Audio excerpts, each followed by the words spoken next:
Hi, I'm Sister Geraldine Schmidt, and you're listening to Musings from a Catholic Evangelist. Some time ago, when I was living downtown Harrisburg, it was one of those cold, dark, raw February days, and it was my job to cook for supper, and I made mac and cheese, and it was one of those comfort foods on a cold winter night that everybody really, all the sisters that really appreciated it. And when I was putting it away, or as we were eating it, we realized that the furnace of the house was off. So the temperature inside was dropping.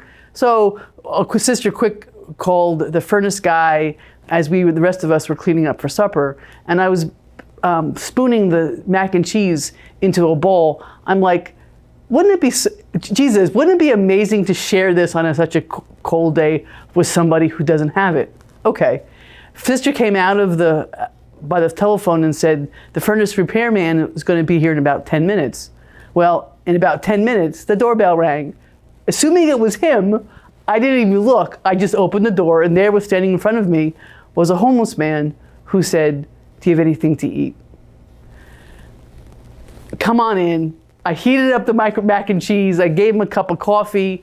I gave him some bread, and I sat down with him, and we began to talk. And it was an awesome moment in which God answered a prayer for me. I could not help of thinking of that story as we talk about the next saint visit our diocese, and that's Doris Day. Doris Day, and I'm going to read a section from Wikipedia because I really think Wikipedia did a great synopsis of who she was. Dorothy Day was an American journalist, a social activist, and a convert. She later became a key figure in the Catholic worker movement and earned a national reputation as a political radical, perhaps the most famous radical in the American Catholic Church history. In the 1930s, Day worked closely with fellow activist Peter Maurin to establish the Catholic worker movement, a pacifist movement that combines direct aid for the poor and the homeless with nonviolent direct action on their behalf. She practiced civil disobedience, which led to several arrests. Pope Benedict used her conversion story as an example of how to journey toward faith in a secularized environment. Pope Francis included her in a short list of exemplary Americans, together with Abraham Lincoln, Martin Luther King, and Thomas Merton, in his address before the United States Congress when he visited Philadelphia. Dorothy Day visited Harrisburg, and there's great articles and letters about that visit as she began the Catholic Worker Movement House in Harrisburg as well. Her basic vision of the Catholic Worker Movement was this, and I'm going to use again her own words. She said, "We are called by God to love one another as He loves us. Hospitality," she explained, "is simply practicing God's mercy with those around us. Christ is in the stranger, in the person who has nowhere to go and no one to welcome him. You cannot see the face of Christ in the poor. You have to."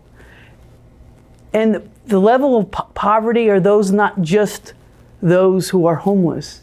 Think of the poor, of those who are hungering for truth, for justice, for someone to love them. Dorothy Day saw Christ in these individuals. Yes, they were homeless, and yes, she lived a dangerous life dealing with population who are not always safe. And yes, you're going to say, "Boy, sister, that was kind of stupid, open up the door without looking." Yes, it was. But God used that ability, that mistake, and made it right for that individual. And what a great example of Dorothy Day, where she saw Christ in those most forgotten and most forsaken.